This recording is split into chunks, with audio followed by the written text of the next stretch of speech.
So the resolution says, is it the responsibility, who has the greater responsibility? Is it the citizens or the government in protecting the environment?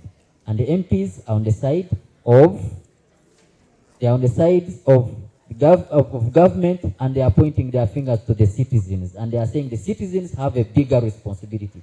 Just because of time, we shall start the debate.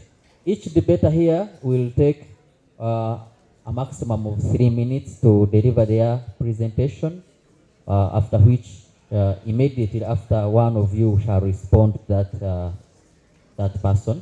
I think Mr. Gasta, this is the session that you will moderate, so I call upon you to come and take over and see how you can moderate it. Thank you very much, Ivan. This debate is very historical.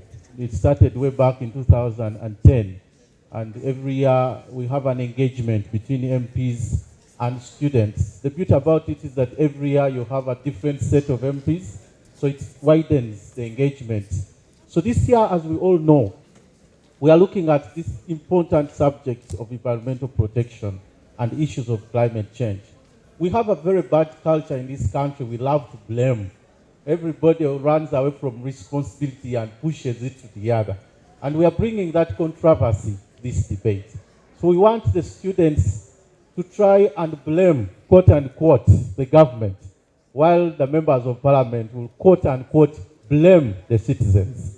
So we want to assess and weigh which of these two groups of people has a bigger responsibility. Of course, in the debate, some people might want to argue that you can't have a government without citizens. That is up to them to see how they will argue that.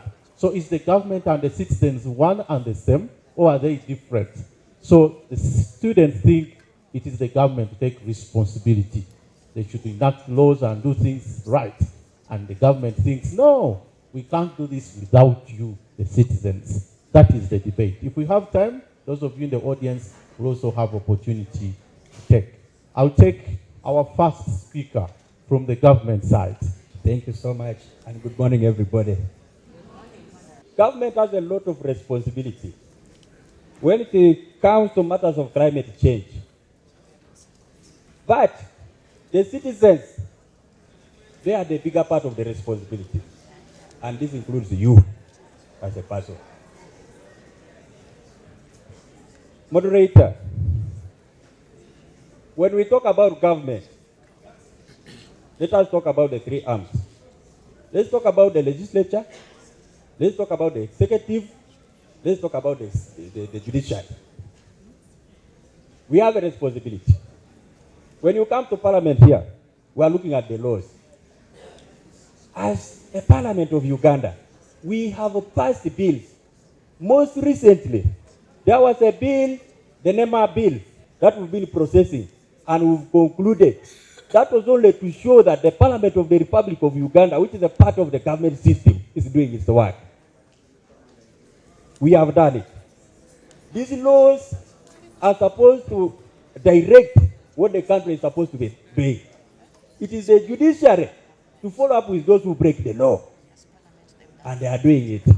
But you find that most often, most of our citizens ignore their responsibility.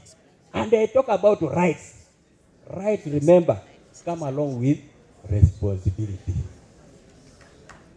That is where the failing of the country has come. Not from the side of government, but from the side of the citizens who refuse to be responsible and decide to talk about their rights all the time, 24 hours. Even when they are dreaming, they dream about their rights.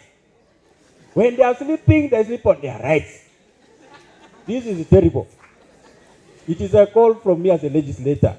As I defend government, government has tried to do their best. By the way, the other responsibility that the government has is to make a budget. Through the parliament, we do appropriation. Yes, the money may look little. It may seem to be not enough, but I can assure you one thing is very important. When you are given the little, what do you do with it? Yes, members of parliament do oversight. Yes, that one I can accept. And we have done it. You've seen the parliamentary coasters all over. Running to Gulu. They come to Kumi. You find in Soroti. They are going to Bukedia. they are going to Mbarara. But most often you find that some people have mismanaged funds released by government for activities related to climate change. Whose responsibility then? Who is the culprit? It is the citizens. The citizens have a responsibility. The citizens have a responsibility. Why am I saying so? If money is channeled to your area, whenever they call people for what they call the budget conference, the citizens are called to listen to what is going to happen. They are part of the planning process. You put what you feel is right into the planning. But when the money is released, you sit down. Then tomorrow you just wait to blame somebody. Why does Uganda love to blame instead of acting? This disease of blaming others is so much with the citizens and not the government. That one I've discovered. I confirmed it. It is true. So that blame game will not help us. Parliament, as a government, does a lot of policies. For instance, recently, we decided as a legislature that we should put halt to importation of old cars. Those ones that smoke like somebody is cooking within the car. Yes. They are part of the problem. They are part of the menace. And it is worse when it is evening time in Kampala and cars have converged in one roundabout. You might think somebody is trying to cook potatoes which are not getting ready forever. But as a parliament, we stood out and said, no, we cannot allow cars not older than 2003 as a year. We want new cars in the country so that we reduce the amount of emissions to the air. As a parliament, we did it. This was not done by the citizens. This was done by the parliament. And therefore, government, through parliament, has done its work. The problem now is resistance from the citizens. There are people who never want to see change. That is why you find that most often, those even who get gray hair like mine, they try to look for kiwi to put black on their hair because they don't want to change. I think, fellow citizens, what we need is people who accept to have change in society. If we do that, our country will change. Finally, before I give to my colleague, I want to state categorically clear, the will to act is always not on the side of the citizens. The will to act lies with the government always. Government has acted, but why is it that the citizens are not having the will? We need to declare a day of prayer and fasting so that the citizens develop that will to act. I thank you so much. We are all working for one common thing.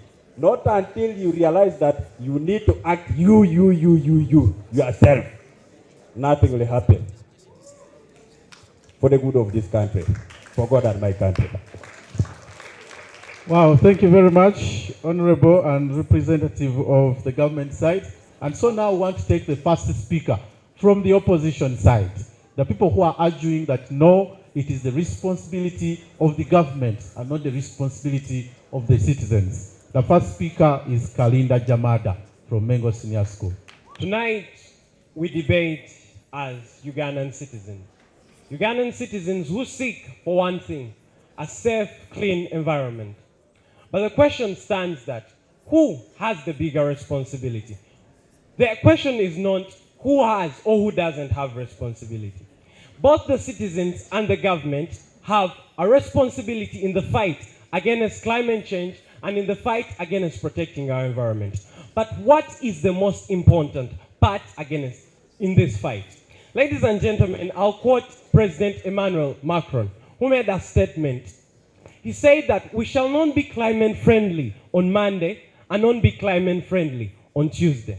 Ladies and gentlemen, I'll move on and say that the initiation stage is the most important in any situation.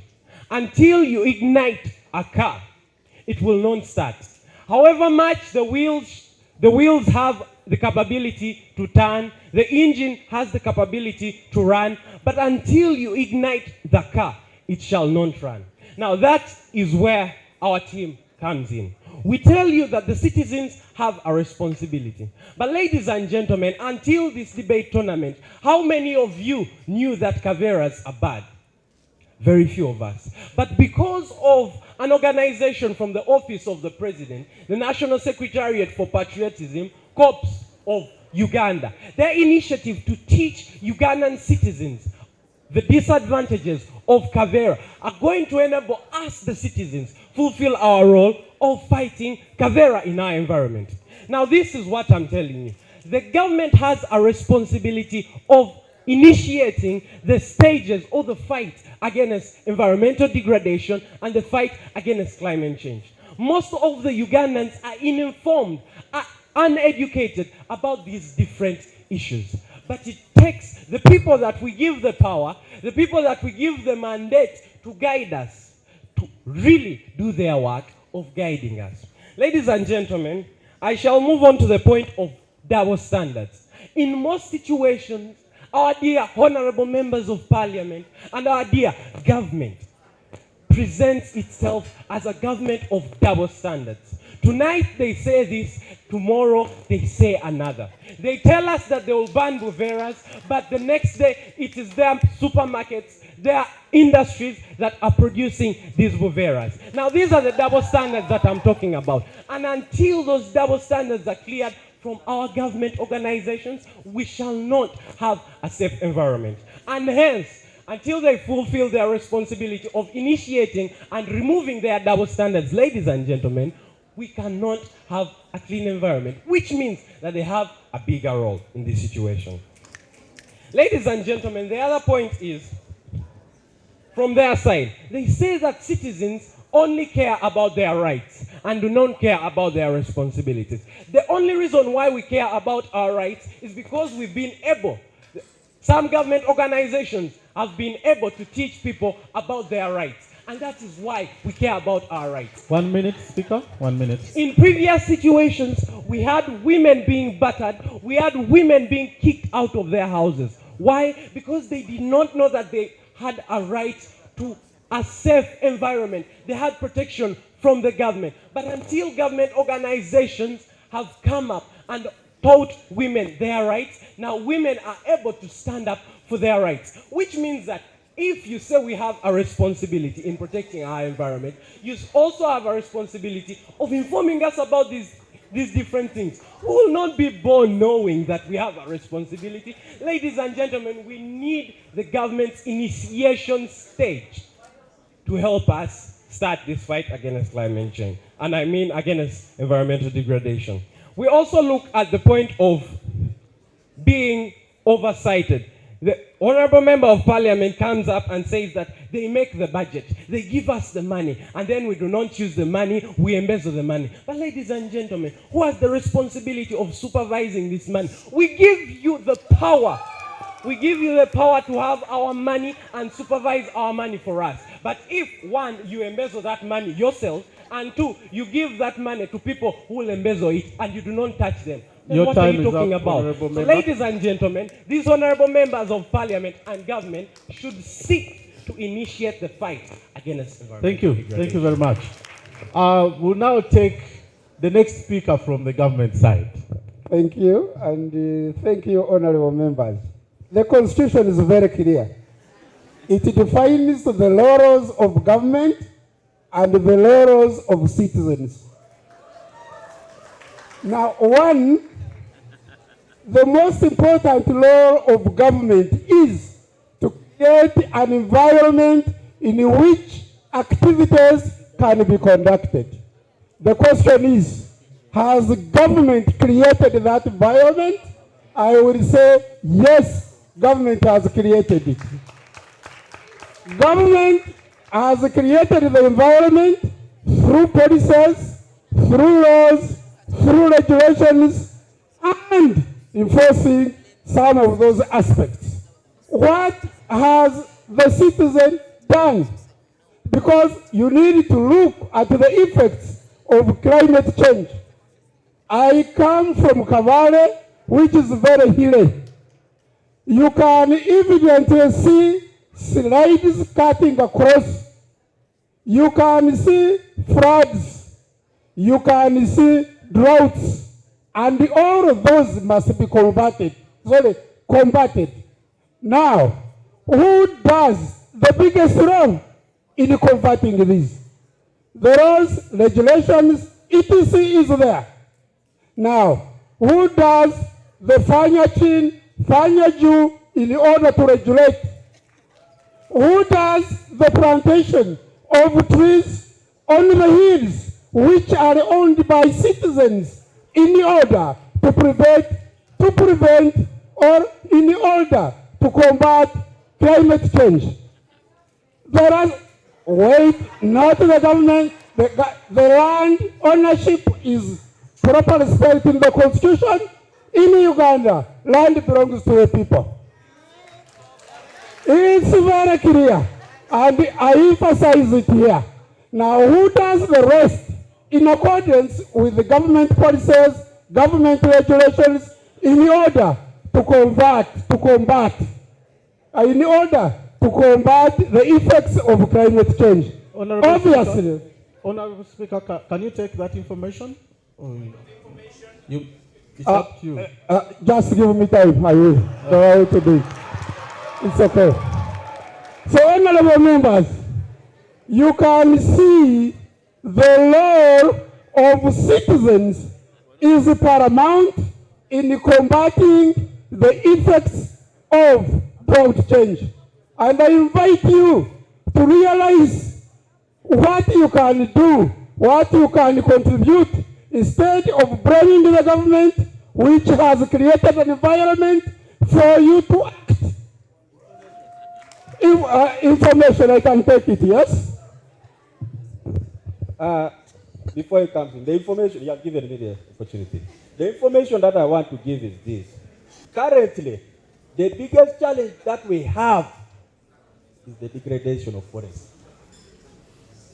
And who are the people who are burning these trees for charcoal? Is it the government? Yes. It is you and the parents. So we discovered the problem lies with the citizens. So the information is that the citizens have refused to listen. They hear but they don't understand. They take it but they don't take it really. This is the information. Thank you for honorable. Any further information, I will give you an opportunity. Let me first finish my points. The honorable speaker talked about the Kavera. We recently sat down as the legislature and came up with an act of banning Kavera or a use of Kavera. But now, who is responsible for enforcement? Every citizen in Uganda has a responsibility. The law is already there for enforcing that. Because the use of that Kavera and the enforcement of the law is actually depends, or its effectivity depends on the role that you citizens are going to play. A law cannot hang up and the citizen is here and you expect that law to work. Honorable member. And I call upon you, I call upon everybody to be responsible and act in accordance with the laws of the country. And the final information, when we have planted the trees, you are the ones who allow your goats to come and eat up trees as well. Citizens really have a responsibility. So there's a big problem. Okay, thank you very much. Thank you very much. It looks like the government side has cornered the citizens, from how it is looking. Okay, so we are going to take the next submission from the next speaker from the opposition side. Thank you very much. My name is Natasha Farida from Mary Hill High School. Our honorables come here and deceive us about how citizens actually have a greater responsibility. But allow me start by defining the word government. Today, we as a team come and define government as a group of people with authority from the people to rule them. Now, these honorables, when they are down there seeking for votes, they promise responsibilities, they promise to take care of us, and when they are finally up there, they start claiming that we are choosing to say that we have a right to this and a right to this. An honorable came and told us that the citizens are the ones degrading the environment. But allow me remind the House that 58% is the percentage that is of deforestation that is happening in Uganda today. Why is it happening? For industries. These industries are registered and they are known by the government. Now, who has the responsibility in protecting the environment? An honorable also came here and told us about the ban on Kavera. Dear colleagues, the ban was first there in 2009. Was it effective? Was it effective? The role goes back to the government, the bigger side. They also came and told us about the different arms of the government. Point of order. Mr. Moderator, sir, with due respect to the honorable debater, we say both government and citizens bear responsibility in protecting our environment and helping combat the climate change that we are talking about. Right, honorable moderator, I have a problem with debate. Yes, people who are supposed to be responsible and they have rights are the citizens. If government passed a law to ban Kavera, which government did, what did you do to isolate the use of Kavera as a citizen? Is it in order? Is it in order, therefore? Yes, for the honorable member to make unfounded allegations before this floor and to deceive this house in broad daylight. Is in order. Thank you very much. Yes. An honorable came and told us the arms of the government. And in those arms we have the judiciary, which is to punish the people. I would like to ask and pose a question. If I saw a neighbor cutting down a forest, what mandate do I have to tell them that what they are doing is actually not right and take them to jail? It is the government that has the mandate to imprison people that are cutting down trees. It is the government that has the mandate to stop these trees that are actually cutting down the forests. And thank you very much. They also talked about the mismanagement of funds. Madam, on the floor, there is another point of order on you. People think you are really out of order. Please, Speaker wants to add point of order. Honorable Speaker, order. Is it, Mr. Speaker, is it in order for the Honorable Speaker to mislead the House and state that government rules when actually the Constitution gives all of the powers to the citizens of Uganda as the supreme body? Article 1 of the Constitution. Mr. Speaker, is it in order? Thank you very much. But I believe that as a government, your role and duty is not just to set laws, but to ensure that these laws and policies are being made effective in Uganda today. An honorable came and told us how they have stopped the importation of old cars in Uganda. But will that stop the effect of the old cars that are already there? What is being done? That is what we want to see, and that is why we as a team are saying that actually the government has a bigger role to play. They talk about the mismanagement of funds, but again, under their arms, they have the judiciary that is to punish the people who break the laws. And if there is mismanagement of funds, then why aren't we seeing the government intervening? Is their role to just make laws and sit in parliament and just talk about it, or go down and ensure that these things are being made effective? They also talked about the will to act, how they have already acted and how the people are not acting. But we are saying if their role, if they've just done the part of just acting and not effectively sensitizing the people, how will the people know? Because most of the Ugandans are ignorant. That is why we give you the power. That is why we vote you after you deceiving us that you're going to make the change, and we are not seeing effectively the change. That is why we say that we are indeed. Can you take information? I want to inform the bearer of the floor that yes, government has the duty to sensitize the citizens. But the citizens once called upon to come for sensitization should be coming. You will realize if you go to churches, mostly it is women who are there, men are not there. Am I wrong? That is the truth. So are many citizens or not citizens? So who bears the responsibility? So the problem lies with the what? Citizens. That's the information I wanted to give you. They don't turn up for sensitization. You call them, they don't come. Okay, thank you very much. I'll give you a minute. I'll give you a minute to respond to that. I will still say that most of the Ugandans are not informed about the policies you're talking about. They are acts that are indeed in favor of protecting the environment, but what percent of the Ugandans actually know that these policies are in place? How many people, this is a question as I take my seat, how many people, honorable, in your constituency actually know that Kavera was banned of recent? And if you can give us the statistics very well, then I will agree with you. Thank you very much. So let's hear from the government side again. My name is Ivan Mnanura.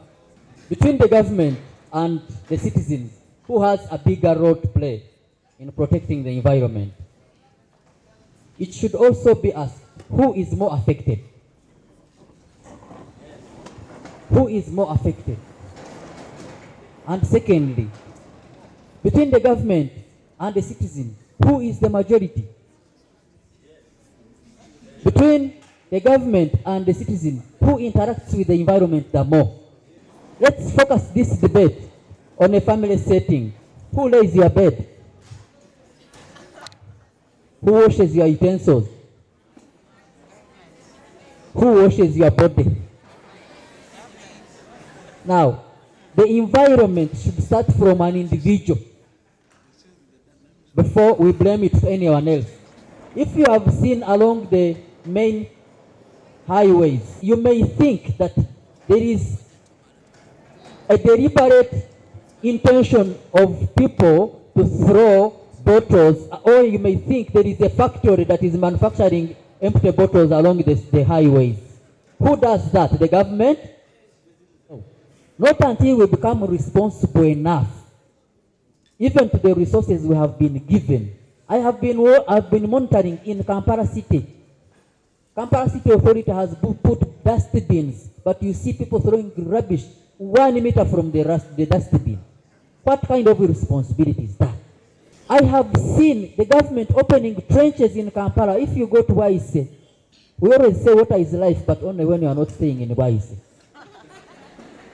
But when you see the genesis of Waise incidences, it is because of poor disposal of waste by individuals. Are you taking some information? I will take her. Thank you very much. I would like to inform you that by the time you lay your bed and you wash your utensils, you've been taught by your mother for some good time, and that is why you know that you're supposed to lay the bed and wash the utensils. Thank you. So we shall also blame our fathers and mothers who are citizens of Uganda that they have not told us that it is bad to throw away Kavera in the trenches and cause floods.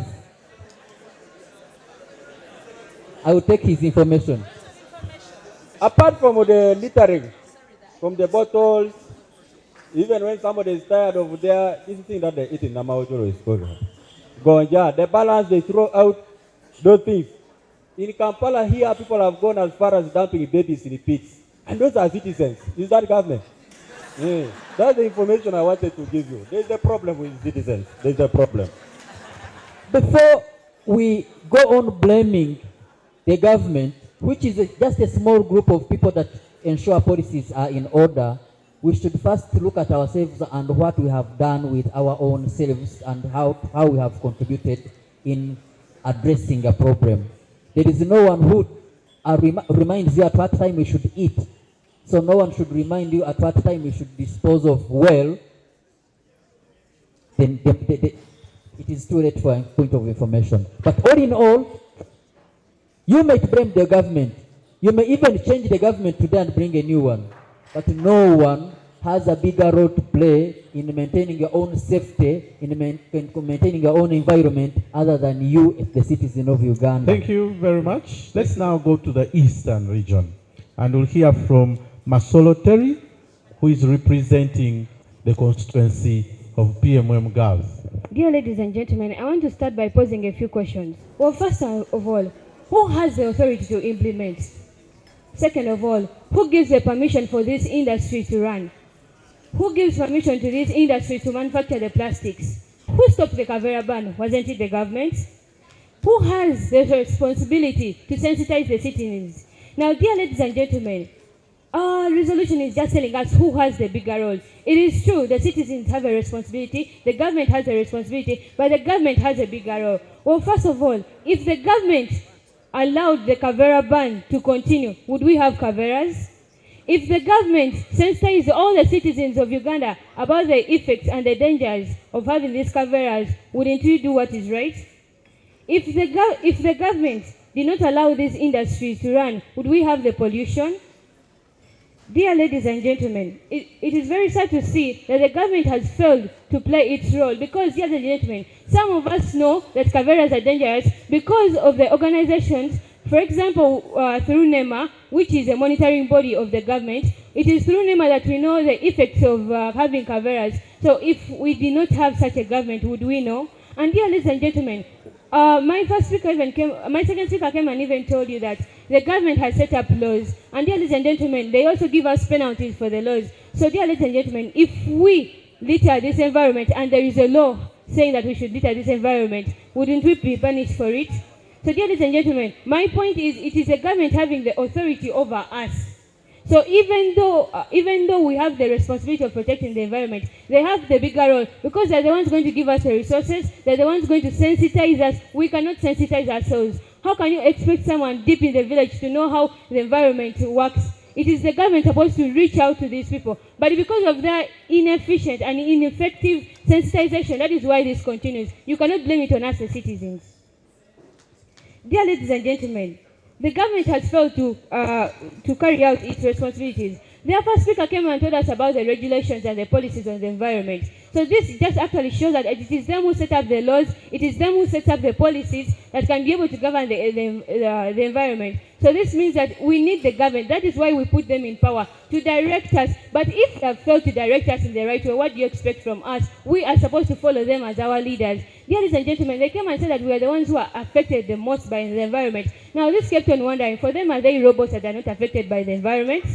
So this just left me confused, dear ladies and gentlemen. If there is carbon dioxide in the atmosphere, won't they be affected by global warming? So this means that all of us are being affected by the environment. But it is very sad that those who have the upper hand. Dear ladies and gentlemen, according to the new vision, 27th of March 2017, it is the president of this country who is part of the government who said that they should redirect the ban of the Kaveras. Now, dear ladies and gentlemen, it is them stopping the protection of the environment.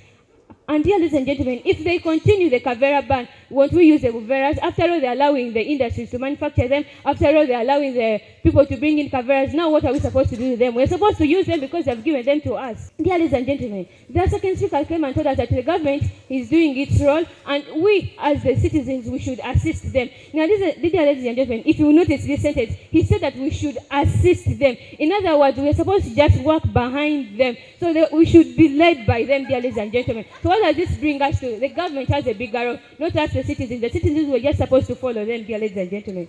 So, dear ladies and gentlemen, they told us that they are willing to act. I'll take the information. You're saying that the leaders should lead and then the citizens will follow. What do you do in a scenario where you call the citizens to follow you and they refuse? Yeah, and further information, give further information. Honorable members, she's talking about industries. All the developed countries have developed because of industries. Maybe what should be saying is, are the industries that we are setting up in consonant with the environment? I would say, yes, we are put laws and regulations in place to make sure the industries don't pollute the environment. But otherwise, the industries are very critical for the takeoff of Uganda, and citizens have seen that and accepted that. That's why you want to work there. And the last information, the last piece of information is this. If citizens said we don't want to use Kavera, no factory would continue to manufacture because there will be no market. Problem is the citizens. That's information. Okay. Dear ladies and gentlemen, I want to answer the first question by asking them another question. If someone murders, what are they supposed to do? And they're supposed to imprison that person. So if they have put up the regulations that we should follow them, and they're supposed to punish us, if they are saying that they are having the regulations and policies, are these regulations effective? They're saying that they are having regulations. I'm still seeing industries manufacturing various. I'm still seeing industries polluting the environment. So I'm wondering which regulations they're talking about. And my next speaker is going to talk more about this. Dear ladies and gentlemen, they're coming and telling us that the industries have made other countries develop. But dear ladies and gentlemen, when you look at those countries, do they just merely give out this carbon dioxide? Look at Rwanda. Does Rwanda allow the manufacturing of various? That is why they are advancing. But because our leaders are permitting this to continue, that is why our environment is deteriorating. Good, thank you very much. We are going to get any other people who are for the government but are within the audience. So we shall have a microphone going round for you to engage. I'll begin by saying that do not ask what the country has done for you, but ask what have you done for the country. Dear citizens, what have you done for your country in protecting the environment? You all blame the government, but the government has put all laws for you to protect the environment. You are the same citizens that are degrading the environment. We are saying that it is you who have the hand in implementing these laws that you are putting in place. We might put laws and effect them, but if you fail to go in there and effect them, that means that you are not protecting the environment. That's why we are saying that the citizens are the ones who have a greater role in protecting the environment, because you are the ones who are in the environment. We are on a less percentage and you are on a higher percentage. I rest my case. Thank you, Honorable. Okay, we shall take Ochira Eddie. Allow me to say I'm disappointed. When reasoning surpasses mediocre judgment, people will err. And that's why I'm saying that before you start beating a child that he has committed something wrong, you should have first of all thought of certain things. That did you tell the child that that thing is wrong? I am so disappointed with the government today, to the extent that they are acting as if they are not patriots anymore. They talked about who will be affected.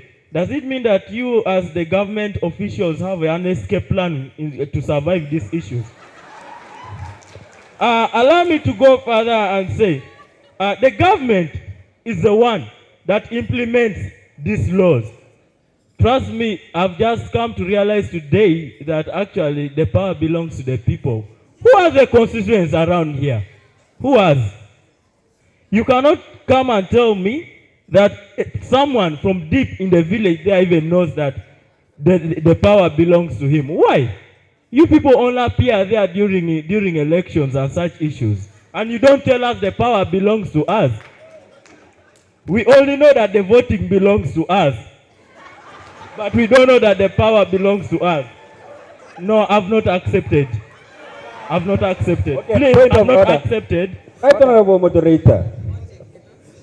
I'm very happy. This happens to be my voter. It comes from Ukumi. You say the citizens don't know their rights. They don't know their powers. But I've seen deep down in the villages, should anybody come with a grader that they want to open up a road, you will see that people know their rights and responsibilities and experience. How come they know about that? And you know, ignorance is no protection, it is no defense. And therefore, is it in order for you to come and reduce the amount of truth that you are going to utter to the public in that manner? I really like the way these points of order are crafted. As we can see, these people are not respecting the point of order. We all know that to go against the government is becoming a rebel. Honorable member, don't worry, I'll pause the clock, so I'll give you your time. But the other member also has a point of order.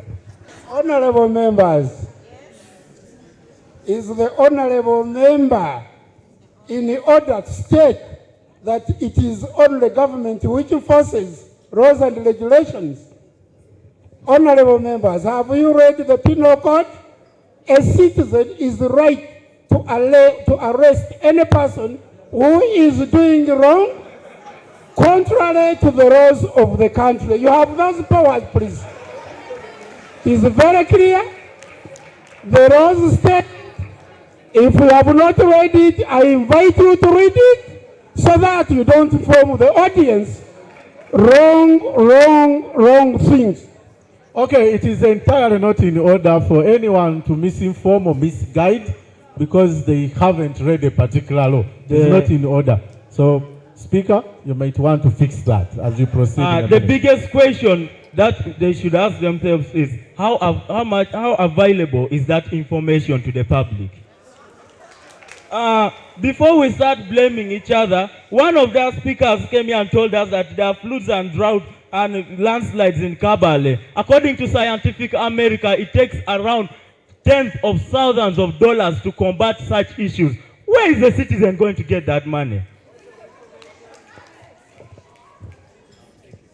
I'll take yours. One person asked us what we as the citizens are doing for our country. Honorable members of this House, I would like to inform the government that we give you money in revenue, for example, OTT. We pay your salaries, we buy your tablets, we pay NEMA to sensitize people, we pay the police, we buy them cars to arrest people who degrade our environment. They are not doing this. What are you doing for us? Okay. As you have seen, their strategies are not clear. I repeat, a wise man will say one cannot take painkillers for another person's headache. You cannot embezzle money, then you blame it on the citizens. These people have been here on countless options saying these are claims where money disappears. Is there witchcraft where money disappears and has no trace? These people know where the money goes. These people talked about rights. Yes. After them sensitizing about us having our rights, don't you see women are fighting? Why can't they sensitize about also these climatic changes and the environmental degradation? These people are always double standard here. Today they are saying this, tomorrow they are saying the other. How do you want us to follow you when you're not having a sense of direction? These people are also oversighted most of the times. Ladies and gentlemen, in Rwanda, when you reach at the border, it is actually their security personnel that take away the caveras, not the citizens. That's why we are paying these heavy taxes for. Okay, on that note, I'll end you right there. Thank you very much for your submissions. For now, I think I'll give it back to the main speakers. Right, Honorable Moderator, I think mine is really to just emphasize that the time has come for us to be patriotic enough. For us to be patriotic, we really need to accept that the citizens have the bigger role and responsibility. That is the patriotism that I'm talking about. Why am I saying so? Even just to call the police to act, the calls come from the public. The police don't act when they have not called most often. I've seen even the traffic police. They come to a scene once an accident has occurred. Yes. And therefore, the citizens bear a bigger part of the responsibility. Let's stop dreaming and let us act now. This act of apportioning blame unnecessarily to the government and then avoiding it cannot help. Even Jesus Christ from above is seeing you. The problem is with the citizens. Because there is still a bit of minutes for the government side, I will take a government submission from the audience. 2 minutes for you. Who is ready? Your hand was up first. I'm Mugisha Owen from Barara SS. And in this case, I just want to verify who votes the government. So should we blame the citizens for voting the wrong government? That is my question. If you're blaming the government for not doing its role, who voted the government? Should we blame you citizens for voting the wrong government? So that is the context I want to bring this question. So who should we blame? Aren't you the citizens who voted the wrong government, or in any way? Aren't you the people who are bringing wrong information? Honorable member, there is some information. Do you want to take? Only one. Okay. From that very man. Allow me to inform him that during campaigns, these people promise heaven. So we vote for them thinking they are going to do what they have told us. Thank you very much. So you cannot blame us for someone lying to us. We are victims of a situation. Just because you do not analyze these people, you do not come to critically analyze that. lying you does not mean that the person does what you really. It's upon you, the citizens, to analyze and get the real leadership we want. And actually, I'd like to inform you that government gets ideas from people. If ideas do not come from these people, and people are not telling them what they should represent in the parliament and what they should deal about, this government, it is actually ideal for this government to bring some. Thank you very much. Thank you very much. Unfortunately, the speaker's time is up, so Chabuf Michael will be the next. A very wonderful morning, the August House. First and foremost, to kick away their responsibility, they are claiming of Article 1 that all power belongs to our citizens, our dear judges. Now with the constitution that is being tampered with each and every day, we no longer have faith in the constitution. Then how do you claim that all power belongs to the citizens? You might wake up in the morning when the article is saying that all power belongs to the government. We have already seen this. So there is no way you can lie to us that all power belongs to the citizens. And for the purposes of my personal security, I stop there on that point. They are actually claiming that they are setting up the laws, in that we are the citizens not following the laws. But they actually kick the responsibility. Order. Honorable Speaker, there is a point of order here. Right, Honorable Moderator, the problem and the point of order I'm about to raise is coming from this background. Yes, it is very true, and it's indeed true, that when for us we go to campaign, the politicians they promise heaven on earth. And I see all the citizens having 2 eyes. You have 2 eyes. Didn't you see that there was no heaven when they were promising? Number two,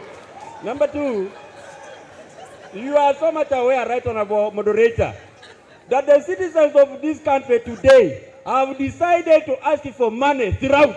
You cannot come to Parliament without parting with something. However much you perform here, you can climb the tables and speak very well, but everybody will ignore you if you are not barring people. People will ignore you if you are not the one paying fees. Honorable member, are we still in the point of order? Therefore, for you to reduce, is it right, Honorable Moderator? Is the floor bearer therefore in order to reduce the amount of truth in his submission? Is it in order? They are saying that they are actually implementing the laws, setting the laws, and in their defense they bring the Kavera bill that they have previously said. Then why are the industries still running? Why are Kavera still there among the people? Then it is your responsibility to come out and ban these industries. We are seeing industries still polluting our environment, and there are some people saying that we actually ban the industries from polluting the environment. Then that is contrary to what you are saying. The government deals in double standards. In that today they are saying this, tomorrow they are saying this, our dear August House. I'll take a POI from our citizens. Ladies and gentlemen, in 2013, the digital migration law was passed. It was enforced, and all of us are currently digital. In 2017 and 2009, the Kavera law was passed, and they say that it is because of the citizens that this was not effected. You come here and tell us that you give citizens money to come in Parliament. So you want to revenge on us for benefits like digital migration. For benefits like digital migration, where are we going to get taxes? You enforce quickly and it works, even without the citizens. But for benefits like environmental management, you do not enforce and it fails. So who are you benefiting? Are you being patriotic? Point of order. Okay, unfortunately, the time is up on that particular one. Some people are still analog and manual. You're saying that we are all digital. Some people are still manual and not digital. Some people can operate a phone now. That one. It is also not in order for the moderator to rule and somebody continues to speak. It is entirely not in order. We are coming back to the government side. Still have about 15 minutes on the clock to finish this debate, and the next we'll move into the debate with the junior finals will be coming up. Honorables in the House, I will argue this from the status quo. To re-echo the question that was asked, who has a bigger role to play in protecting the environment in order to combat the climate change? Status quo has it all throughout the discussion that the government has played its role yes, the citizens have a bigger role. The government has set laws, the government has proceeded with encouraging industries that are producing the buvelas that are 15 microns and below, which are eco-friendly. The government has done a lot to sensitize through the NEMA. Even the opposition agree with that. But it all comes back to this point. Who has failed to implement? If I'm to answer a question that was asked from Rwanda, is it the government of Rwanda that is dipping rubbish into the dustbins that are provided in the rubbish pits along the roads, or the citizens? The question goes back to them. If we are to proceed, is it the government of Uganda, through the Kampala Capital City Authority, has installed rubbish pits around Kampala and the neighboring cities for the citizens to drop in the rubbish? But then I borrow one idea from one of the honorables from the government. 30 seconds. Thank you so much, moderator. Thank you so much, moderator.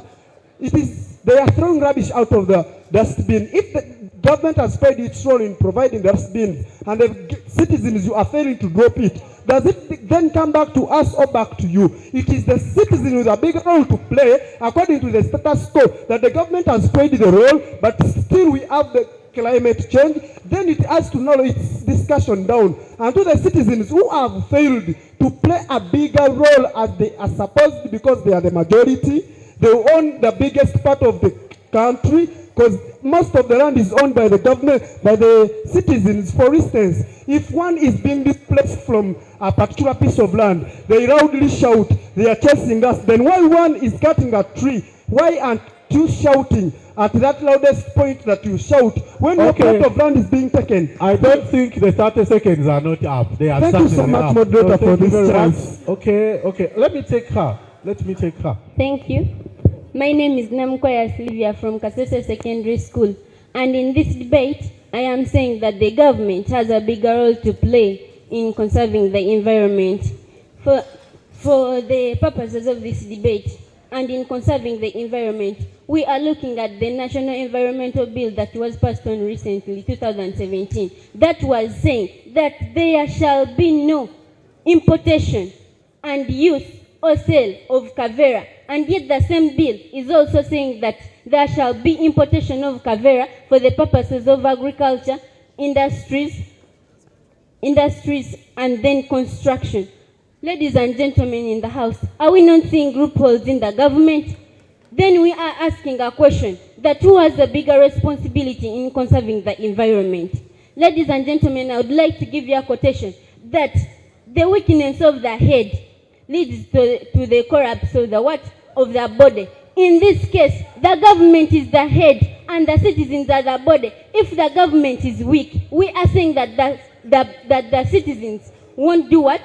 Won't, of course, do anything in conserving the environment. So the government should first check itself and then repair those loopholes in it. Are you taking any information, honorable member? You still have 30 seconds. Can someone make use of them, or you want to finish your time?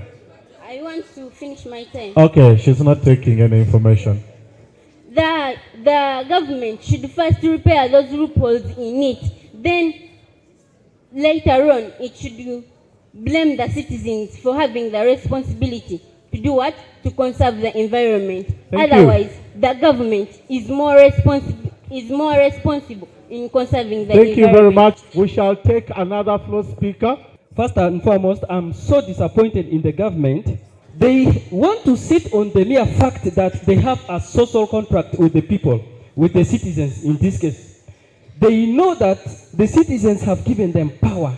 And in this case, the citizens are expecting services in return. They are taxing the citizens, and from the taxes, they have created a lot of structures and institutions, of which police is one. Now, members in the August House, this is what is currently happening in Uganda. What happened in 2012? The person at the fountain of honor, that is His Excellency, the President, came into an open without fear, saying that I am going to give away part of Mabira forest for sugarcane growing. And it was the action of the citizens to say, don't rape our environment.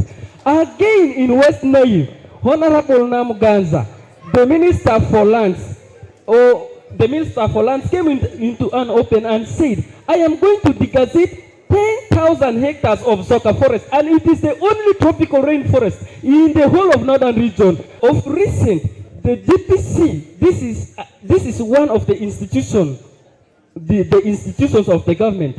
The district police commander that was in Achumani district was also involved in illegal logging in Soka forest. The army herself was also involved in illegal logging. Okay, honorable member, I think your time I'm so is up. disappointed that they don't have... Your time is up, honorable member. Your time is up. Thank you very much. I now need to get a speaker for the government. Ladies and gentlemen, policies have been put in place for us. But because we find benefit when we break them, we fail the government. And the effect, when it comes back to us. When the effect burdens us so much, we cry to the government. Example is, when drought comes, is our government affected or it is the citizens affected? Ladies and gentlemen, who has cut the tree that is causing drought? The government or the citizen? Ladies and gentlemen, I am now giving back the government responsibility that I know as far as environment is concerned. Number one is the 2001 Act on Forests. It stipulates well that forests shall be preserved. What has the citizens done? Deforestation. Number two, we have the 2003 Tree Planting Act. What does it say? Ugandans shall ensure after deforestation more trees are planted. What have we done as citizens? We are cutting down trees. Ladies and gentlemen, the government has come up with Kavera. What has Ugandans done? This is our business. Ladies and gentlemen, we shall not continue blaming the government when it's doing the work and we are pulling it downward. Thank you very much. Thank you very much. Let's hear from Katuramo. Now, ladies and gentlemen, if Kavera was banned, and we're saying that Kavera is not decreasing in Uganda, the thing is, why isn't it decreasing? We have no option. The government did not give us an option for Kavera so that we may adapt to the other option and then leave Kavera. Ladies and gentlemen, they say that citizens are not abiding by the law. Let's take a look at Article 245 of the Constitution, which establishes the National Environment Management Act, and Objective 27 of the National Environment Management Act. It gives power to the government to protect resources on behalf of the citizens. Master, ladies and gentlemen, you are looking at Article 17 of the Constitution, giving the right to the government, which acts as a public trustee, meaning it protects all the resources on behalf of the citizens. But we are seeing the government is the one that is putting in place policies that establishes Namave industrial area in a swamp, and it is therefore leading to climate change. Master, ladies and gentlemen, when we look at Rwanda, when you are going to Rwanda, they check for Kavera than they are checking for a bomb. But look, the person coming from Kenya and is coming to Uganda. He just passes, he's going to a latrine, ladies and gentlemen. Master, ladies and gentlemen, you're talking about the policies that the government is putting in place. Yes, you're putting policies in place, but the thing is, what have you done to enforce those policies? You know, implementation is one thing and coordination is another thing. You cannot just implement something minus coordinating it. And master, ladies and gentlemen, they say that the citizens are irresponsible. We are looking at 46% of the Ugandan population is under the poverty line, meaning these people are poor, which the government has failed to provide employment to the Ugandans. And master, ladies and gentlemen, the square victims... Please wind up in 10 seconds. Yeah, the square victims of the climate change are both the government and the citizens. But what has the government done? It has given 200 million to MPs to buy for themselves cars. It has given them buildings in Kampala to stay away from their villages where they have floods. And more so, they are giving them iPads so that they can communicate amongst themselves. Then, ladies and gentlemen, we talk about the rights of the citizens. We had three main laws in Uganda. One was Article 102B. The other one was Article 1, and then Article 245, and then Article 26. We are seeing now Article 102 is done. next in Parliament, Okay, we are having Honorable Member, your time is 26. up. Your We are time is having up. Article 26, which is under discussion, and anytime it is also going to be. Thank you very much. Thank you very much. Let me emphasize one thing, that this country cannot develop unless we are patriotic. And I mean all of us. Now, the citizens form the majority of that group. If the citizens decide to be submissive and not assertive, then you are not going to move us forward. I pray and I emphasize that when you are arguing, please take into consideration of what is happening on the environment and what can you do as a citizen. Because I have listened and I am a bit surprised. Because government cannot go inside your house and enforce laws and regulations. And mind you, enforcement can only be effective if the citizens participate in the enforcement of that law, because all laws that are made, all the ideas of citizens on how to formulate it, how to enforce it, are generated from there. Because you cannot bring a law as a government, which you know citizens are going to object. And I was very surprised when somebody stood here and said that what the president says is wrong. Please, the president can come up with a policy, but all laws of the country, the responsibility for the laws of the country is actually Parliament. That is why, if the president objects to anything in the law, it has to come back to Parliament. If Parliament refuses it, then it will be laid on the table without the signature of the president, and it becomes law. So please, I would request that you don't concentrate on that. But let us we know we have responsibilities. Citizens have enormous responsibilities. Government has the responsibility of creating the environment. Can I, as you are here, young, very vibrant, look at that, see what you can do, and make your country move forward. Thank you much, Thank Honorable you. Member. Thank you very much. Honorable Silas, can you do it in a minute? Okay, thank you. Mine is just to thank the organizers of the debate. This has been a very unique one for me tonight.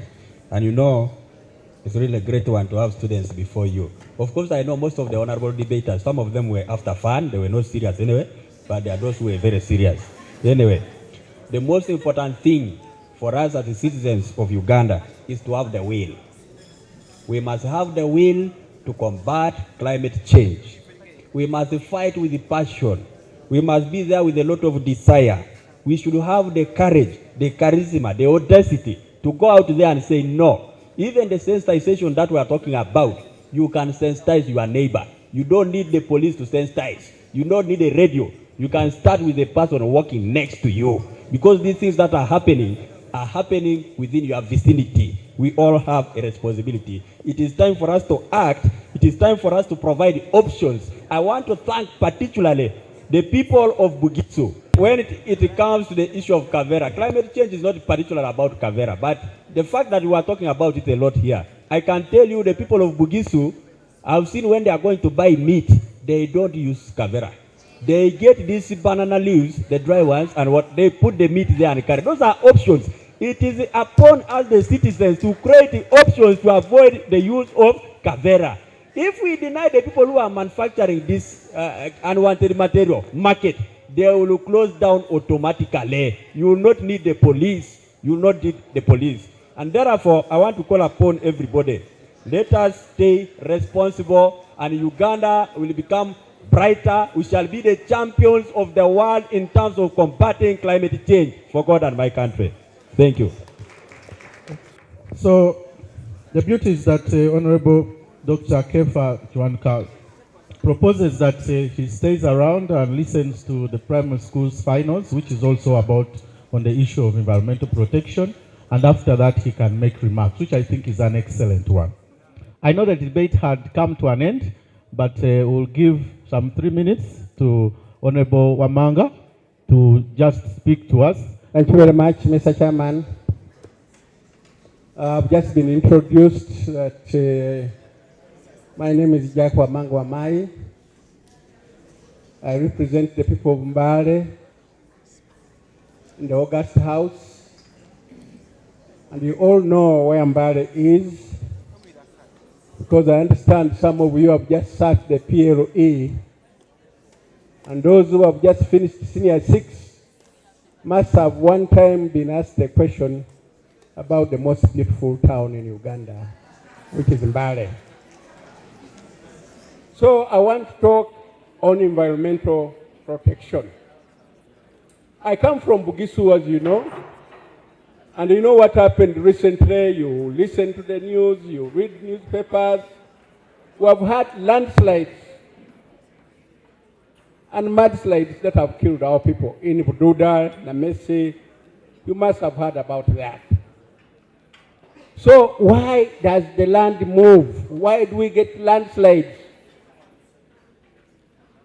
We get landslides because on those mountains, on the slopes of Mount Elgon, we have trees. First of all, trees are very important. They clean our air. They bring rain.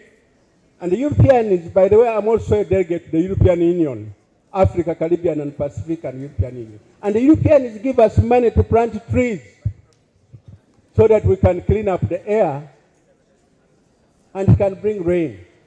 Carbon exchange. Now, my people and the people of Uganda have got to eat. Isn't it?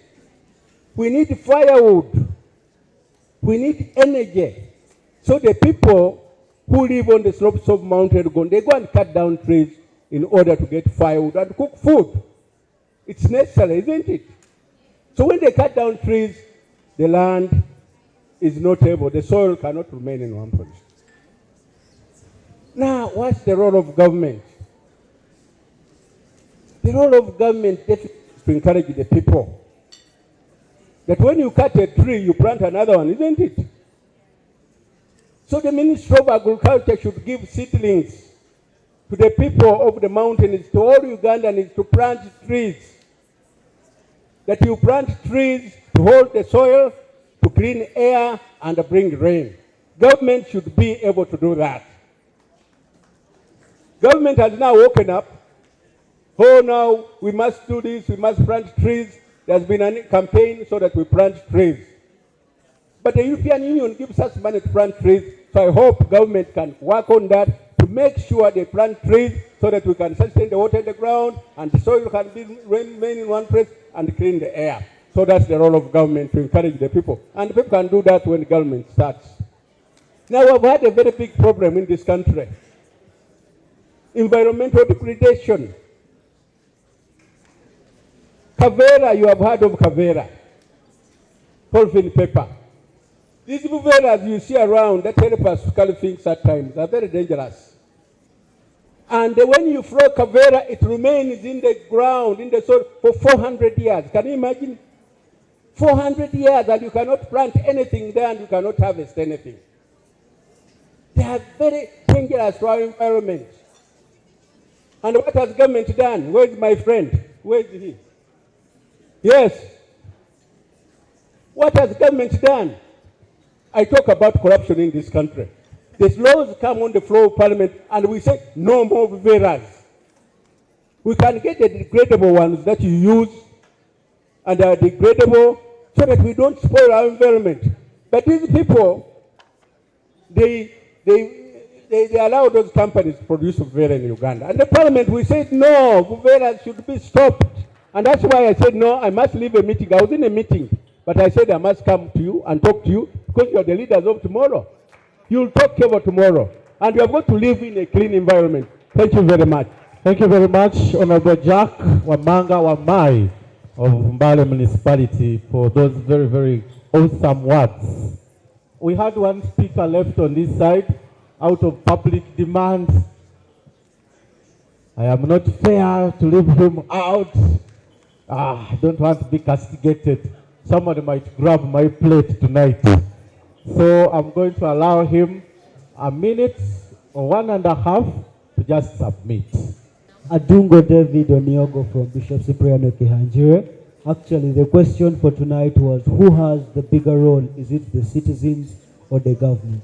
But I'm actually here happy enough that actually a member of parliament can collide with us, the citizens, and actually show us that the government has actually failed its citizens, starting from the cars, going to the industries, and very many other things. Actually, my moral standing here is not actually to add on anything because he has summarized everything that I wanted to say. With that, I would like to say it is not the citizen that has a bigger role. Actually, it is the government. But even as the citizens, we have the role. But the bigger one belongs to the government. Thank you very much. Adungo David, for God and my country. So at this time, I would like to take this opportunity to thank the honorable members that have spared precious time and been with us. Can we give them a big, big round of applause?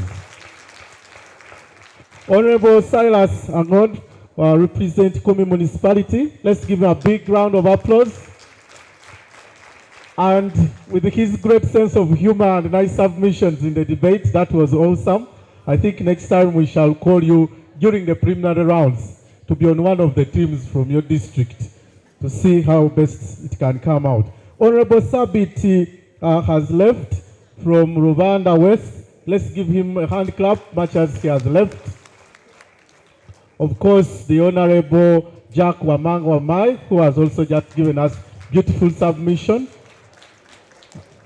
And for him, because we talked yesterday and he promised to be here and he's here, is really awesome. I love such gentlemen. That's a very good example and a very good spirit to young people. The finals for the juniors should be starting in about 5 minutes. We are going to set up different to have the final happen. So we'll take a break of about 5 minutes as we set up for the final.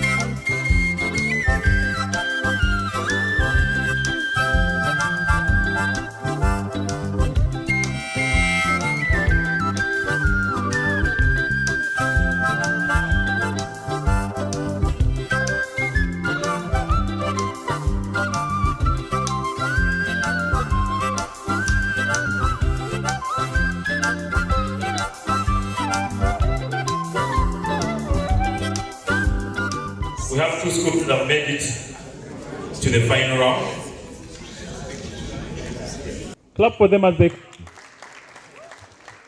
Making it to the final round is not an easy thing. During the tournament, we have preliminary rounds. So by the time a team makes it to the final round, they have really worked hard. In fact, these teams are already champions because they have made it to the final round. Please give them a big applause. I would like to invite one of the members from the proposition team to come and tell us which school they're from. We come from the school called Light of Africa Model School, located in Toroko District, Karugu Town Council, Kawasinda Giselle. Thank you. Yes, the opposers, please come and tell us which school. Good evening, ladies and gentlemen. We, the opposers, we are from Gulu Police Primary School in Gulu. Okay, the resolution that they're going to debate is that this house would ban the use of polythene bags in Uganda. All right, at this time, please let me invite the first proposer to come and start the debate. Dear judges, tonight, the 2 competitive sides plus the entire room at large. Our resolution said that this house will ban the use of polythene bags. Our dear judges, before I go far, allow me to defend the key terms in this resolution. Ban. Ban means to stop or abolish something. Polythene bags. Polythene bags, these are plastic, tangible materials that simplifies life. Our dear judges, here is our status quo. Currently in Uganda, there is a high rate of land pollution due to Kavera in Uganda. When people buy Kavera, but they don't know how to recycle it. They will buy, just throw on the land, and it will not allow water to enter the soil. Kavera, and since they don't know how to recycle them, but they don't know that Kavera takes 20 to 1,000 years in order for it to decompose. Hence, it will reduce on soil fertility, because we shall not wait for those 1,000 years so that the Kavera can decompose. Because if we wait for them, that means we shall stop agriculture, also we shall stop eating. And when you don't eat, food is left. If you don't eat, that means you're going to die.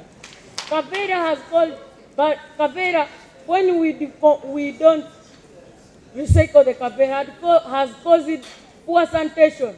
Some people just drop, like people in cars moving. Some people are not used to going in cars. They vomit in pollutants, they just throw vomit outside, and it's causing pollution. That means also that will be bad sanitation. Industries that manufacture Kavera ask for a grace period of 11 years, but that grace period is enough. So we are going to ban Kavera so that we can have good yields from agriculture. Currently, there are 0.6 recycling centers, but there are 100 million polythene bags thrown all over Uganda per year. That means we have only 0.6 recycling centers.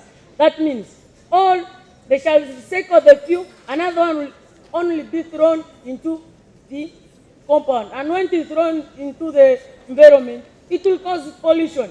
But we are here to say we shall ban Kavera so that we can have good sanitation. Currently, there are 25 industries that are manufacturing polythene bags. But as I have explained, there are 0.6 recycling centers, but there are 25 industries. But those 25 industries produce very much Kavera, even which cannot be counted. But there are only 0.6 recycling centers. Where will other polythene bags be recycled from? Because we have very few recycling centers. That means we should ban polythene bags in order to promote good health. But they are here saying that the negators will bring a suggestion that Kavera is cheap. Kavera is not cheap, because the Kavera, you will use it for only one day. But one day, when it is thrown in the compound, it will cause like hunger for 1,000 of years, because the soil will be infertile and they shall not grow crops. Even Kavera, in Uganda, we don't have polythene, because it's the one which is used for making Kavera. We import it from other countries, and that one is causing expenses to the country. Instead of that money which is putting in expenses, we should ban Kavera so that that money can be put in other sectors like health sector, so that we can improve on our health. Our dear judges, here are our views. It will prevent soil pollution. As I have explained, some people, they don't know how to recycle, but it is not their blame. It's the blame of the government, because there are 0.6 recycling centers. That means we should ban the Kavera so that we can prevent pollution. It will improve on sanitation. If we ban Kavera, that means I've explained that if people are moving in cars, they have taken long to move in cars. As they are moving long distances, they will vomit in polythene bags. They will just throw from the windows. Just poor sanitation will develop from that one. It will reduce on water pollution. It will reduce on water pollution in this way. If we ban Kavera, it will not be dumped in communities, in the environment. But if you don't ban it, that means we shall continue suffering, because if the Kavera is in the environment, and when it rains, it floods, that Kavera is taken to a swamp, but that swamp that Kavera, remember, it contained vomits which was released by the person who was in the car. But it will go and pollute the water source, and that water source where that community gets its water, and it will lead to water pollution. Our dear judges, here are our plans. We as the House, we shall put strict laws against the use of polythene bags and stop all polythene manufacturing industries from making polythene bags and make cloth bags. We shall ban Kavera. After banning Kavera, we shall encourage those industries to sell their methods that were used to manufacture Kavera and buy other methods that will manufacture cloth bags, because cloth bags take a few years to decompose. But Kavera takes 20 years to 1,000 years to decompose. A cloth bag, it takes months. But if it decomposed, since it was got from cotton, and when plants decompose, they form manure. That means even though we use cloth bags, they shall also act as manure. Point of information. Loud.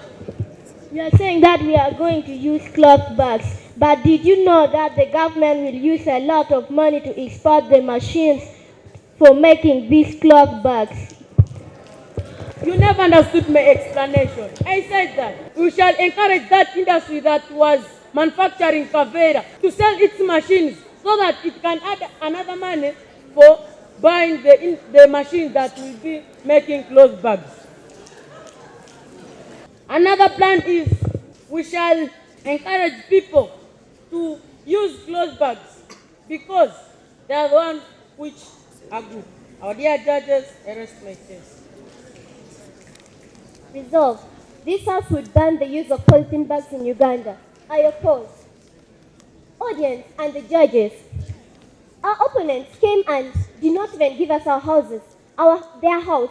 That means we don't know where they're going to, which ministry, which body is going to stop which ministry is going to ban the use of Kaveras. But actually, we are saying our house is Ministry of Water, Land and Environment. Since it deals with the environment, it can help us so that it can encourage people to start recycling these Kaveras so that we cannot degrade the environment. Judges, the problem is not the polythene. The problem is the people. If people would dispose these Kaveras properly, we wouldn't have problems. Take an example of America. America is using Kaveras, but the hygiene of their area is very good. Come to Uganda, because the people have a very bad mindset. They don't know how to dispose these Kaveras of theirs. You find that they dispose it anyhow, and this is why it is affecting Uganda. But we should change the mindset of the people, but not banning Kaveras. Judges and House at large. Our opponents here came and defined polythene bags as plastic materials that simplify life. If they simplify life, then why do you want to ban it? We are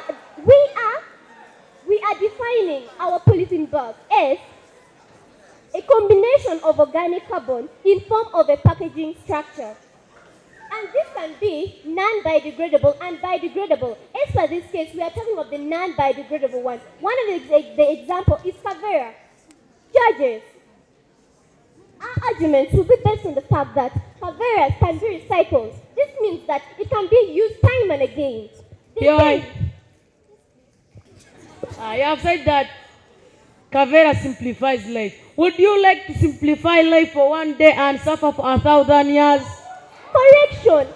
You were the one who said that Kaveras is a plastic material that simplifies life. I just make it clear enough for the whole house to hear it properly.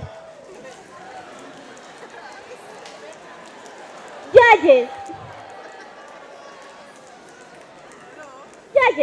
you find that our opponents came and said that they're going to stop the industries that are manufacturing these Kaveras. What are they going to do? They say that they're going to sell. Since you're saying that, they did not even tell us to which country they're going to sell this. You're saying that the people in Uganda should not use Kaveras. Where are you going to sell them? Because no one now is going to buy since you're saying you're going to ban them. Judges, they did not tell us how effective this policy of theirs is going to work. How many times has the government and the parliament tried to ban Kaveras, but they failed? 2 times. I can tell you the years. It was 2006 and 2009. They tried this same policy and it failed. This is why we as the opposers, we are coming with an alternative. We are saying the government should sensitize the environment, the people, so that they don't go around dumping their waste. The problem is not with the policing, but the problem is with the people and their mindset.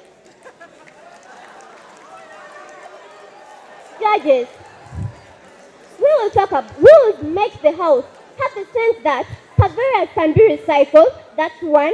Kaveras it does not require deforestation, and this is a waste of resources to go around burning Kaveras. And these people are saying that they are going to burn Kaveras, but they did not give us an alternative. Judges, you find that Kaveras can be recycled.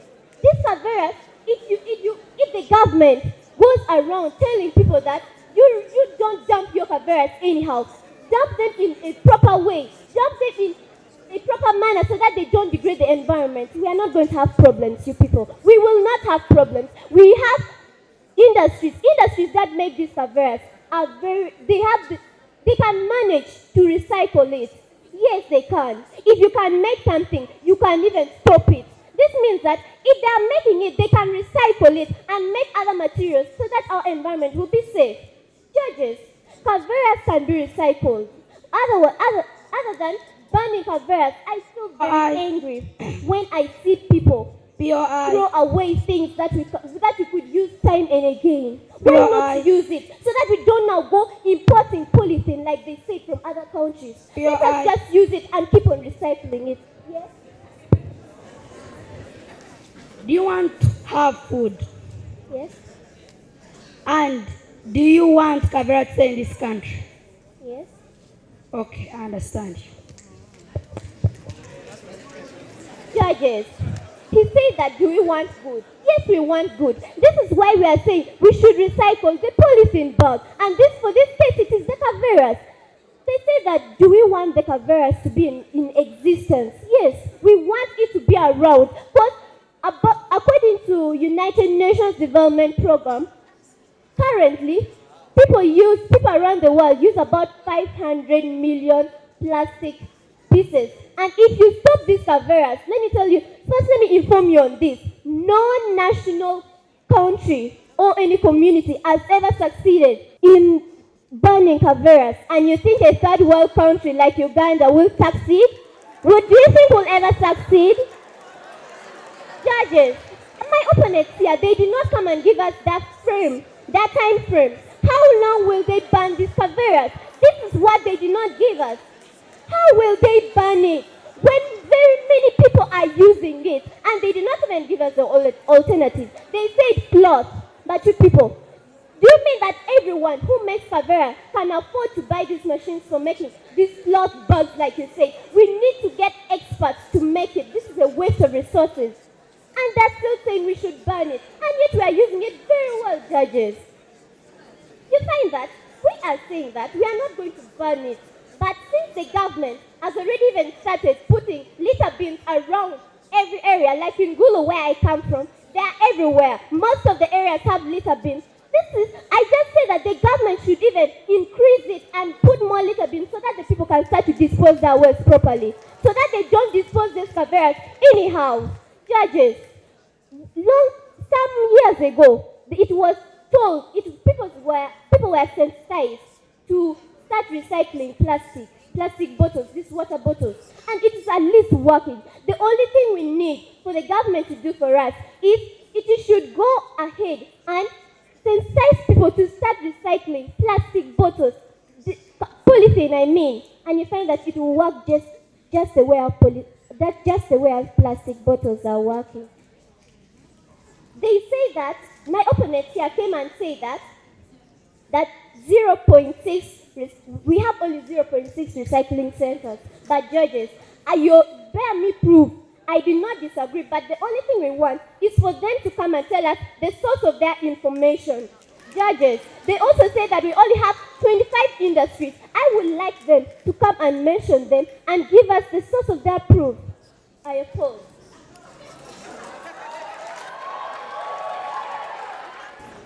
Our dear judges, never affirmative negate and serum at large. I greet in the name of God. Our dear judges, as how our house states that our house is the National Environmental Management Authority, Ministry of Water, Land and Environment in conjunction with the Parliament. The negator's house is Ministry of Water, Land and Environment. While their house says that Kavera has increased in cities like Kampala, Port Potro and other rural areas, the house is denying them that Kavera has increased while they're bringing the house as that the one that is claiming that they should keep Kavera, when it has also staged campaigns against Kavera. Our dear judges,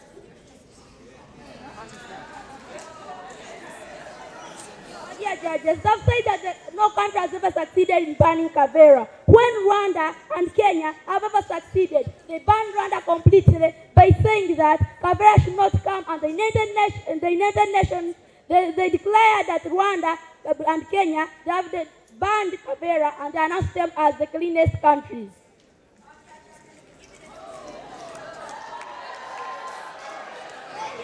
POI As the Constitution of Uganda says that Article 39 that rejected that every Ugandan has a right to live in a clean and healthy country. Our dear judges, we want a clean and healthy country in order to have human settlements, proper human settlements. But the question is, would they rather have a polluted area that does not support agriculture, and yet they say that they want food, our dear judges? When you know that Kavera in soil causes soil infertility, it rejects the water going into the soil, leading soil infertility and reducing agricultural produce. Our dear judges, and they're coming to claim that they want food and life when they don't want Kavera to go out of this nation. They came telling us that how long will they ban it? We want to ban it for eternity, not to stay in Uganda, because we need a clean and healthy environment. They asked us that we wanted to bring expenditures to the government that in order for these plastic bags to be banned, that and bringing those machines. Those machines, we can tell the companies, those companies that manufacture, is the nail plastic industries, to sell their machines in Congo, because Congo they manufacture plastic bags, and in Congo we sell them there. We use that money to buy clothes, to make machines that make clothes bags, in order for us to have clothes bags. They kept telling us that the policy has failed. The policy has not failed, because the government today has failed to get measures of taking there. Now, we as the incoming government, we are going to introduce clothes bags to reduce on the rate of pollution, because Kavera, it cannot be recycled, as how the status quo was saying. 6 point of information. 0.6% of Kavera is the Kavera industries that recycle. But there are over 25 industries. Our dear judges, relate that 0.6% and 25 industries, our dear judges. When each year all the Kavera that is got is 100 tons of Kavera each year. And scientists say that by 2050 we shall have only plastics in lakes than fish, our dear judges. Here is the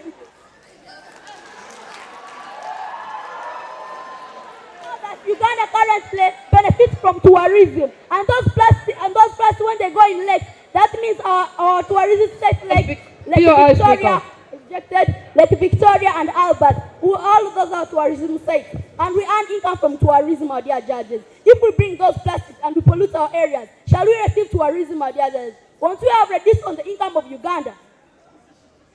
Our dear judges, allow me to go to our views.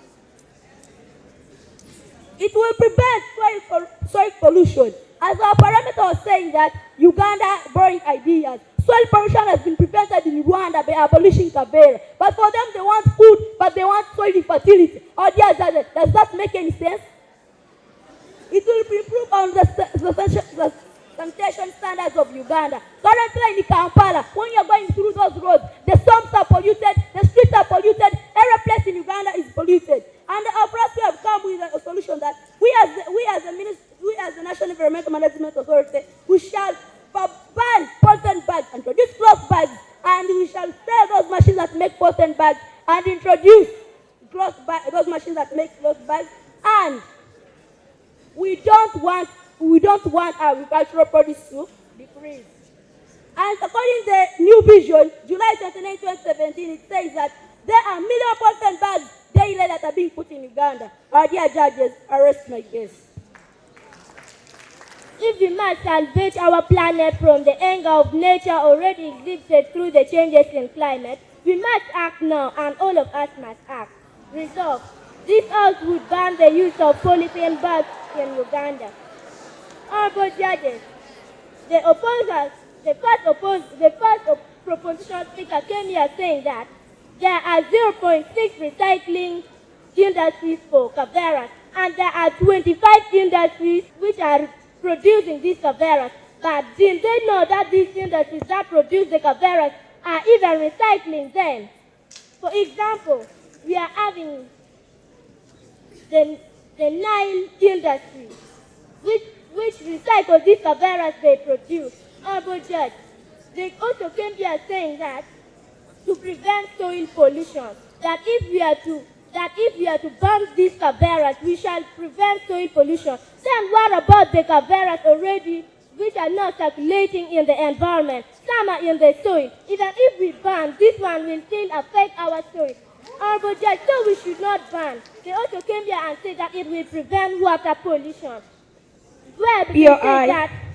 Whereby they say that if we are to ban these Kaveras, some people can throw vomit in Kaveras and they can go into our water. But if we are to ban them, we shall not have such things. But did you know that some industries, like the East African Breweries Limited, it disposes its waste in Lake Victoria. It also pollutes our water.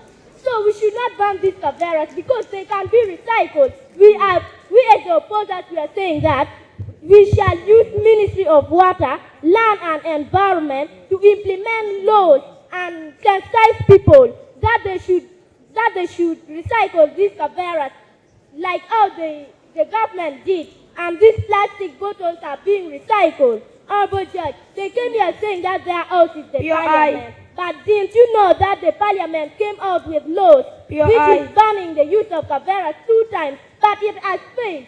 So we are going to use Ministry of Water, Lands and Environment, because if we are to use it, it will sensitize the community on how that these Kaveras can be recycled. POI. Yes. You are saying that industries pollute the water with Kavera. Again, you want Kavera in Uganda. Is that true?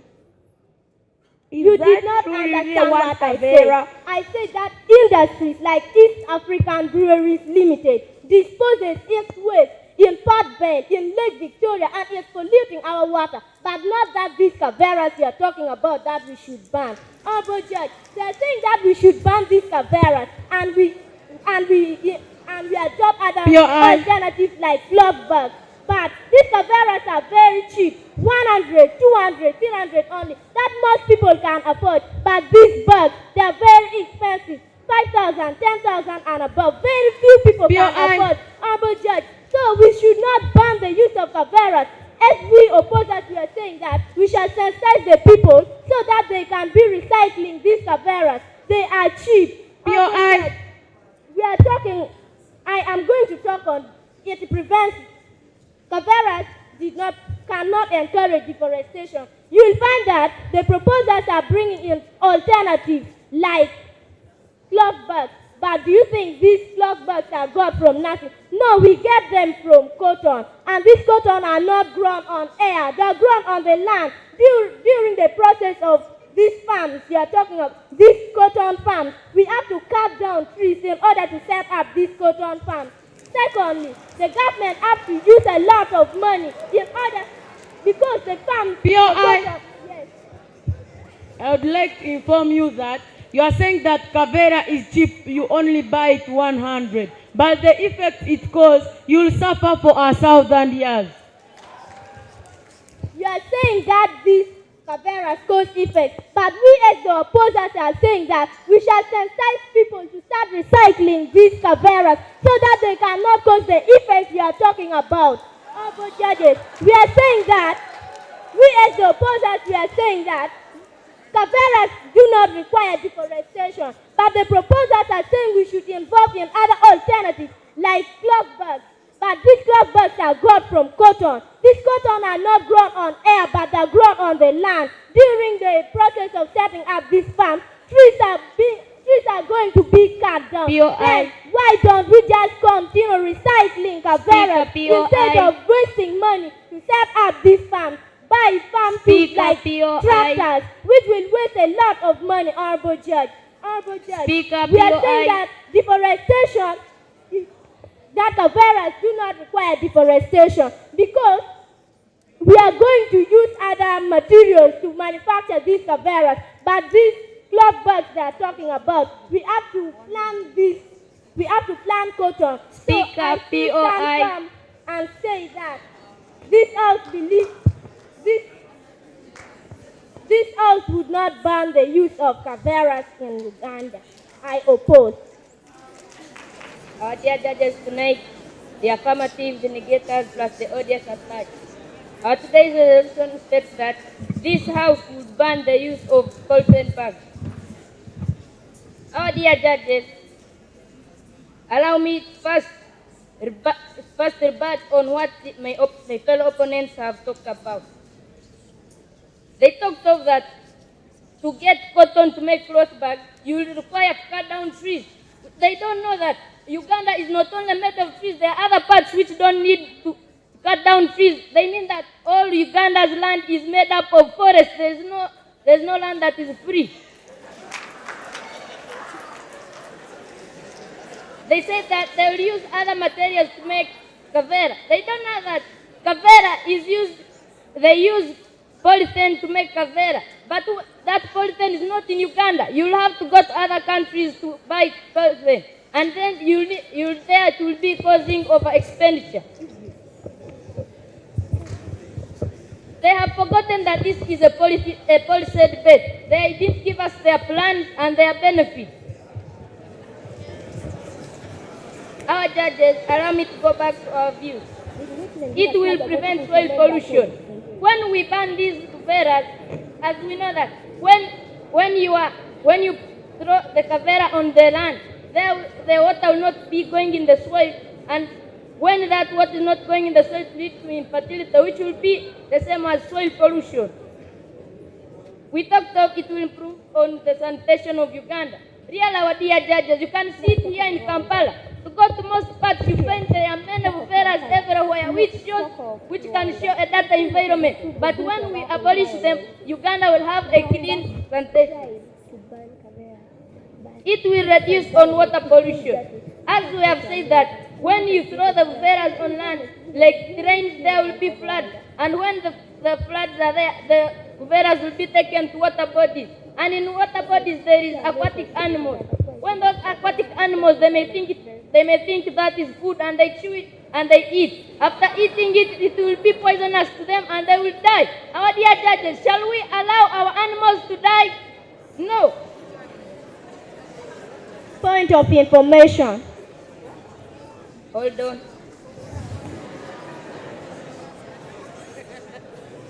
Point of information. Allowed.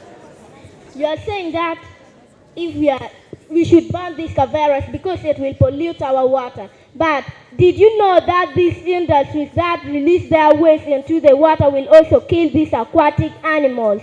We did not talk of that Kavera is the only type of pollution. But when we abolish Kavera, we shall have decreased the rate of pollution. Our judges, allow me to show you our plan. We as the House, we shall put strict laws against the use of polythene bags and stop polythene making industries.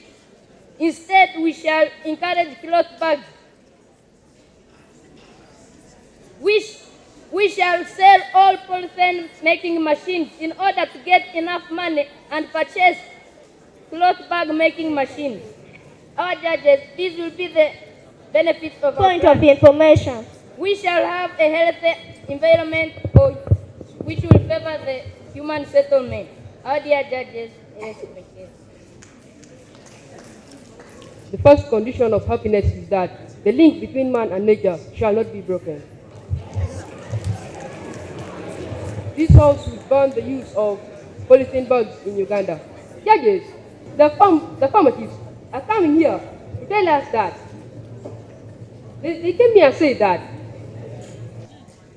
if we ban these caveras, we shall have a safer environment. But first of all, caveras that they are in now supermarkets and are selling in supermarkets that have packed some products inside, you find that these caveras, how will you, after picking them, and these ones that are circulating in the environment, after picking them, what will you do to them? Will you take them to another planet, or you will just, or you will just take them to the water bodies and you find that you are killing the animals, and you will burn them, you are emitting greenhouse gases. So, judges, why don't we leave them to continue existing and we keep on recycling them? Judges, they came here and said that we did not give our work plan and its benefits. But judges, we came here and said we are going to sensitize people, and after sensitizing people, what will happen? People will start recycling caveras. So, judges, that means that they are speaking out of the blue. They don't know what they're speaking. Judges, they came here and said they are going to sell this machine used for making caveras. But judges, that are going to sell it to Congo. But judges, which country wants its land to be degraded? That question, they should come and answer it as a reply speech. Yes. You've said that you shall encourage recycling. Do you know how many recycling centers are in Uganda today? Yes. You say that there are 0.6. But I would like to tell you that if they sensitize, it will become a job. So they will add more. Judges, they came here and said, we are going to bring an alternative like these cloth bags.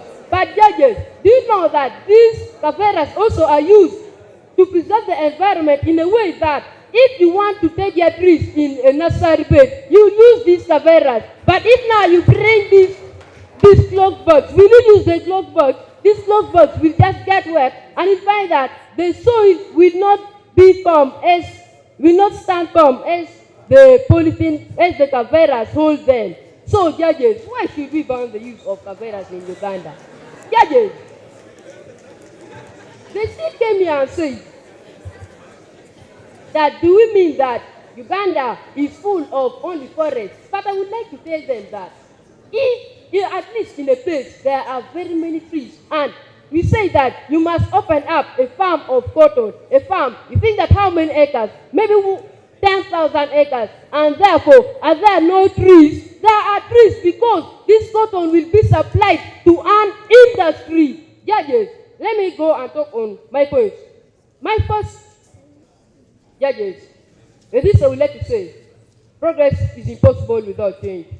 And those who can't change their minds can't change anything. Thank you. If we must salvage our planet from the anger of nature already exhibited through the changes in climate, we must act now, and all of us must act. Judges, our motion still stands.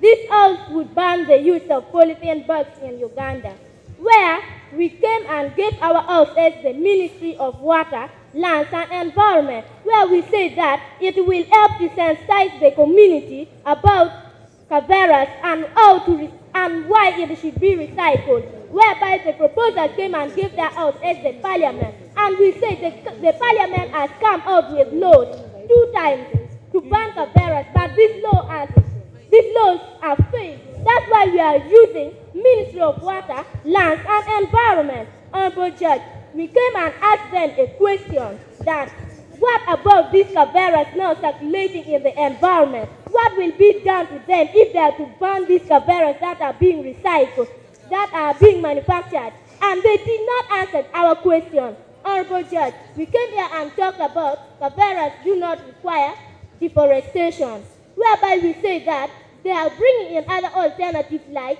cloth bags. But these cloth bags have to be planted. Cotton have to be planted in farms in order to supply an industry to make these cloth bags. But trees are going to be cut down in the process of setting up those farms. Honorable Judge, we asked them another question, that what is the time frame to ban these caveras? They did not give us their time frame. Honorable Judge, we came here and said that caveras can be recycled, whereby we said there are very many industries that can recycle these caveras. For example, the Nile plastic industry. With this, I would like to say, progress is impossible without change. And those who can't change their minds can't change anything. I oppose.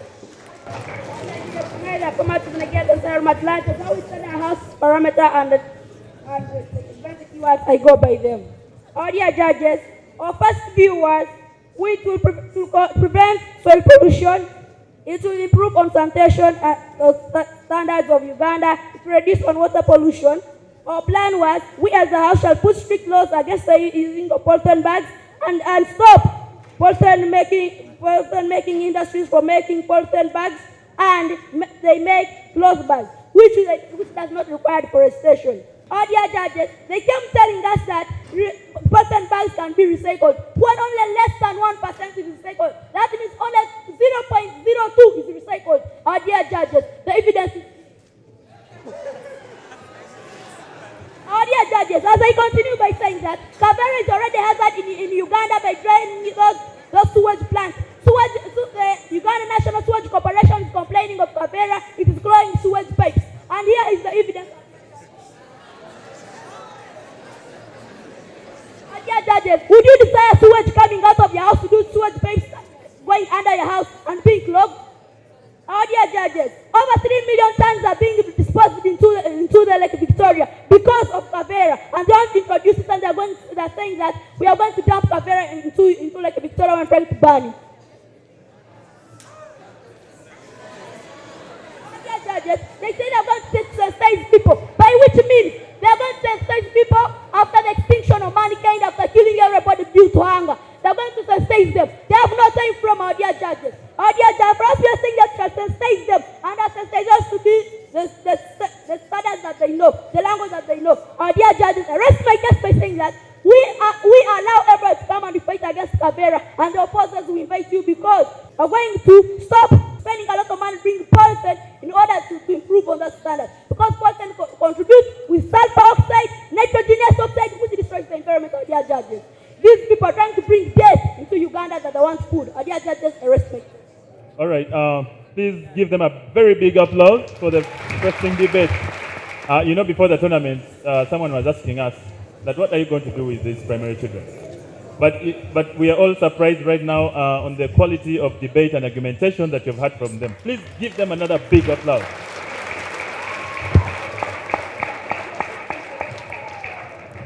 The judges are completing their judgment. The rest of the program is going to still run as it is. So dear debaters, please just greet yourselves and congratulate yourselves for the great debates that you have given to us.